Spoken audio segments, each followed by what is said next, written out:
You stand here now, in a world shaped by ancient echoes. Echoes of commandments, of virtues, of sins. You are, in countless subtle ways, a product of a moral framework deeply rooted in what we call religion. But what if the very foundations of this framework were not built upon divine love or absolute truth, but upon something far more human and far more unsettling: fear? Specifically, what if religion in its most pervasive and influential forms, particularly within the Western tradition, has historically harbored a deep, fundamental fear of the powerful? Not merely the politically powerful, but the truly existentially powerful, the self-affirming, the creative, the independent, the overflowing with life and will. This is the audacious, electrifying claim of Friedrich Nietzsche. Nietzsche, the German philosopher whose words thunder through time, was no mere atheist condemning God. He was a profound psychologist of culture, a diagnostician of the human spirit. He looked at religion not as a set of theological propositions to be disproven, but as a historical phenomenon, a grand human edifice built for a specific purpose. And what he uncovered was that a dominant strain of religious morality, especially as embodied in Christianity, actively sought to tame, to domesticate, and ultimately to weaken humanity, precisely because it feared the raw, untamed power that life, in its most vital forms, embodies. Prepare to question everything you thought you knew about virtue, about humility, about compassion. Because for Nietzsche, the most celebrated moralities are often nothing less than ingenious strategies by the weak to undermine the strong. To understand why religion, as Nietzsche saw it, fears the powerful, we must revisit his revolutionary insight into the genealogy of morals, the distinction between master morality and slave morality. This isn't just an academic exercise. It's the key to unlocking the deepest currents of human motivation and the subtle ways power operates beneath the veneer of virtue.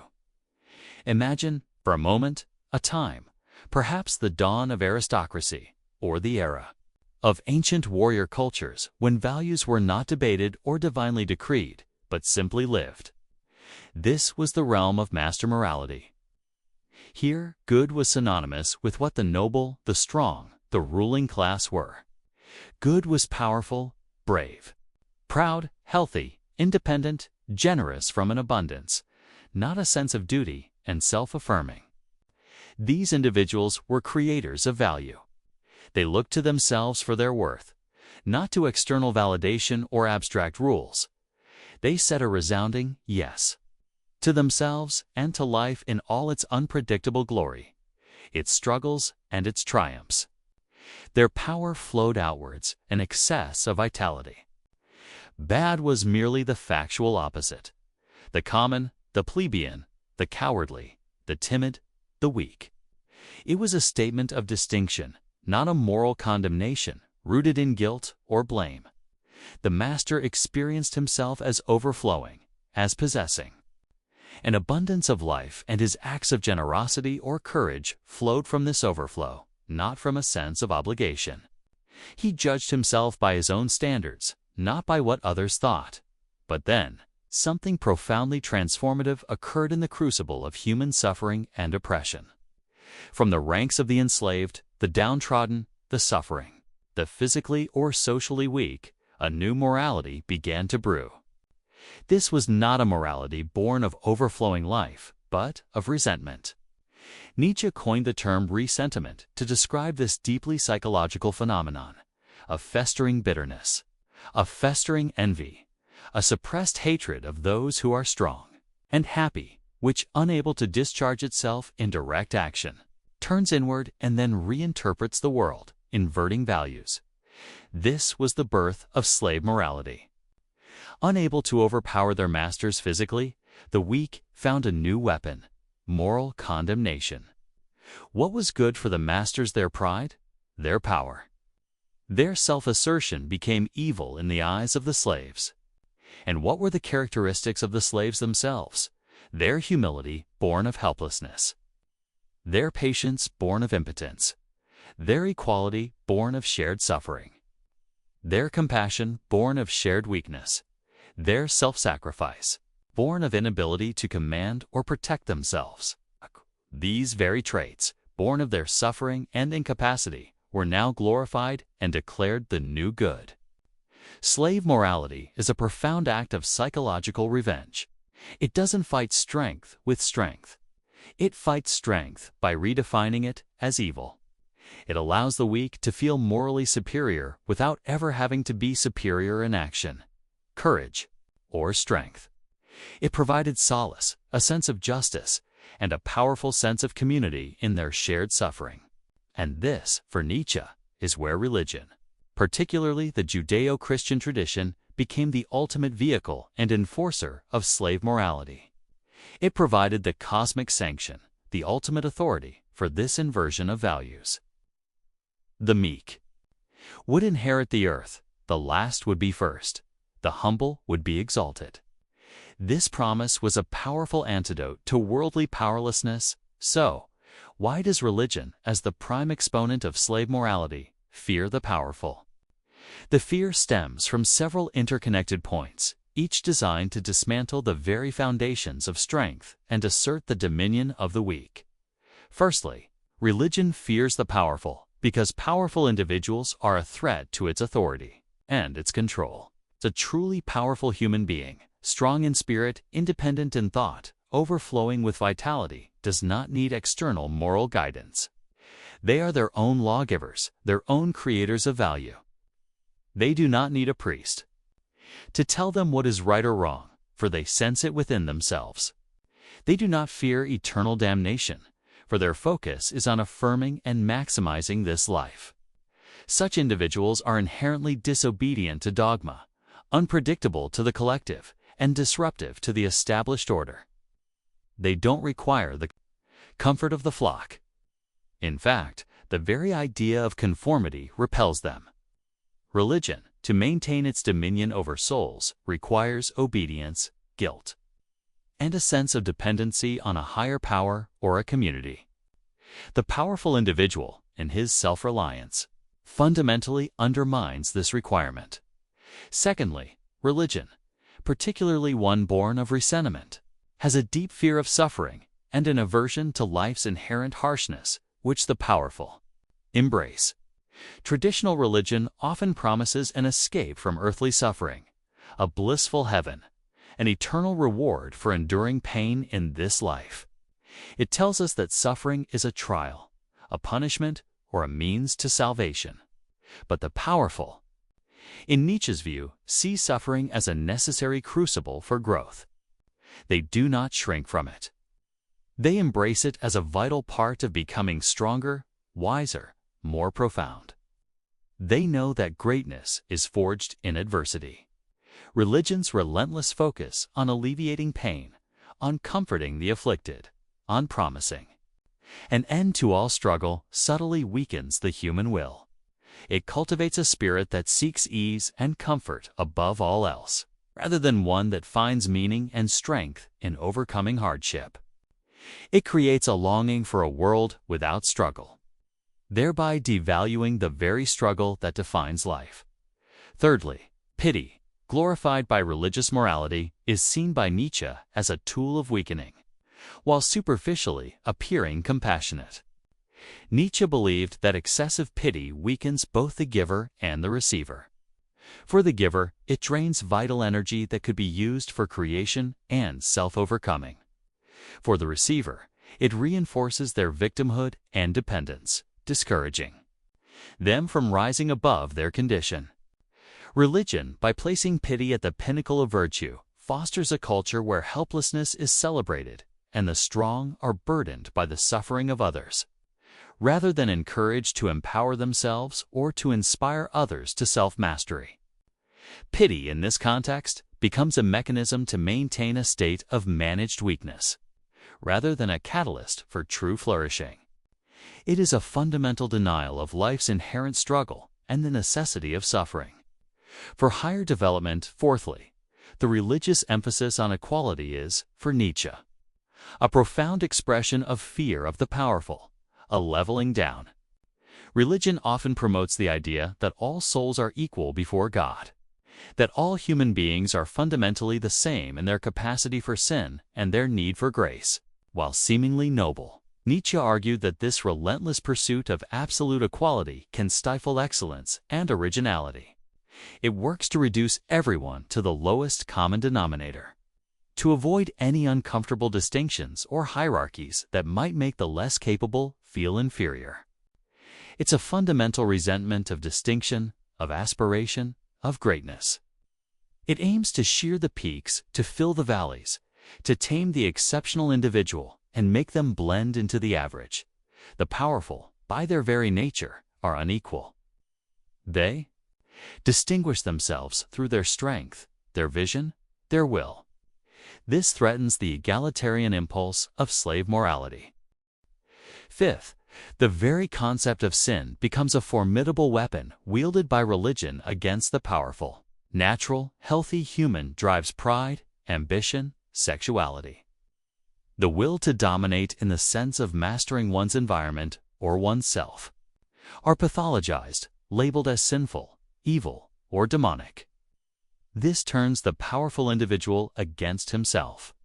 His natural instincts, which are expressions of his overflowing vitality, are branded as moral transgressions, leading to intense guilt, self-loathing, and the internalization of punishment.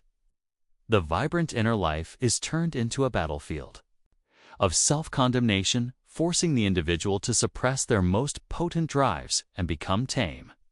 Religion, through the concept of sin, effectively domesticates the wild, untamed spirit of man, making him amenable to control. 6. The glorification of ascetic ideals is another profound mechanism of fear. Religion often promotes self-denial, fasting, celibacy, mortification of the flesh, and the active seeking of suffering for its own sake, all in the name of spiritual purity or an imagined afterlife. This fundamentally undermines vitality, sensuality, and earthly affirmation, which are hallmarks of a healthy, powerful individual. It devalues this life, this body, this world, in favor of an imagined, perfect afterlife. The powerful, in Nietzsche's view, affirm this life in all its messy reality. They are bound to the earth, embracing its passions and challenges. The ascetic ideal, by condemning the body and earthly desires, is a profound expression of a will that has turned against life, a will that is sick and resentful of its own inherent vitality. It is the ultimate expression of the weakened will, seeking to escape life through self-annihilation rather than embrace it. Seventh, and flowing from all these points, religion aims to make man good, which for Nietzsche meant making him tame and predictable. The good man of religious morality is humble, obedient, self-sacrificing, harmless, and predictable. He poses no threat to the collective. He conforms to the rules, no matter how much they might suppress his own potential. This taming makes him governable, manageable, and prevents the emergence of truly dangerous in a creative, disruptive sense individuals who might challenge the prevailing order. Religion, in this sense, acts as a shepherd, guiding the herd, and culling any sheep that threaten to stray too far or become too strong. Finally, religion fears the solitude and independence of the powerful. It fosters community, obedience to the flock, and a sense of shared identity based on common values and beliefs. The powerful individual, by his very nature, is often solitary in his value creation. He stands apart, forging his own path, questioning the norms of the collective. This independence is a threat to the cohesion of the herd and the authority of the religious institution. Religion seeks to bind individuals together through shared faith, mutual dependence, and common rituals. A self-sufficient spirit, one that draws its strength from within rather than from the collective, undermines this fundamental communal structure. The consequences of this religious morality, this fear of the powerful, are devastating for humanity, particularly for those with genuine potential for greatness. For the powerful, it leads to self-loathing, and internalization of guilt. Their natural drives, they are strong and unyielding, are condemned, leading to a war within their own soul. They are taught to despise the very forces that could lead them to greatness. Suppression of natural instincts and drives, vitality is stifled. Passion is deemed sinful. Ambition is seen as arrogance. This leads to a life lived in denial of one's truest self, leading to frustration, neurosis, and a pervasive sense of unfulfillment. Mediocrity becoming the norm, when excellence is feared and distinction is resented. Society begins to level itself down. Average becomes the ideal, and genuine aspiration is seen with suspicion. This creates a cultural climate where daring originality, profound achievement are rare, loss of vitality, and a decline of humanity's potential for greatness, if humanity is constantly told to deny its strongest impulses, to seek comfort over challenge, and to value weakness over strength. Then the overall spiritual health and potential of the species diminishes. Nietzsche saw this as a profound historical tragedy. The ultimate consequence, the creation of the last man. This is the culmination of slave morality's triumph. The last man is comfortable, content, utterly uninspired, without ambition, without passion, living a shallow existence of trivial pleasures, completely harmless and utterly devoid of meaning beyond his own immediate satisfaction. He is the tamed animal, incapable of great suffering or great joy, because he has eliminated all risk. Nietzsche's critique of religion, then, is not merely an intellectual exercise. It is a passionate, almost desperate, call to humanity to overcome this inherited morality of weakness. He urged a transvaluation of all values, a radical revaluation of what we call good and evil, to strip away the layers of resentment and fear, and to discover values rooted in strength, health, and an overflowing affirmation of life. His answer to this cultural sickness was the embrace of the will to power in its highest sense, not power over others, but power over oneself. The relentless drive to grow, to create, to become more, to overcome resistance both internal and external. It is the drive to actualize one's unique potential, to sculpt one's own soul. This path demands amor fati, the love of fate. It means saying an ecstatic yes to everything in one's life, the joys and the immense sufferings, seeing them all as necessary for one's becoming. It's the ultimate affirmation of life, embracing its inherent tragedy as a catalyst for greatness, and it leads to the ideal of the Bermensch, the overman. The Bermensch is the human being who has transcended slave morality.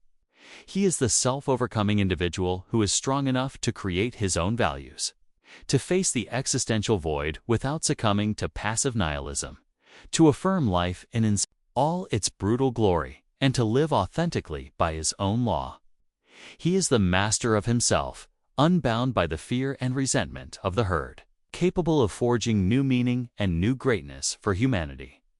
In conclusion, Nietzsche's profound insight was that much of traditional religion, far from being a purely benevolent force, served as a powerful engine for the domestication of man. It channeled our most vital, powerful instincts into self-loathing, guilt, and fear, transforming potential masters into obedient slaves. It feared the raw, untamed power of the individual because that power threatened its control, its authority, and its very existence as a system of universal leveling values. The question for you, then, in the echoes of this profound insight, is this: are the values you live by truly yours, born of your own strength and affirmation of life, or are they subtly inherited chains, forged by the fear of the powerful, designed to keep you small, humble, and obedient? Are you willing to shed the fear that whispers through the very fabric of inherited morality? Are you ready to embrace your own strength, to affirm your own life, and to step onto the solitary, challenging path of self-overcoming beyond the pot? Fear that religion, as Nietzsche understood it, harbors for the powerful. The choice to be truly powerful or to remain a product of fear is, as always, your own.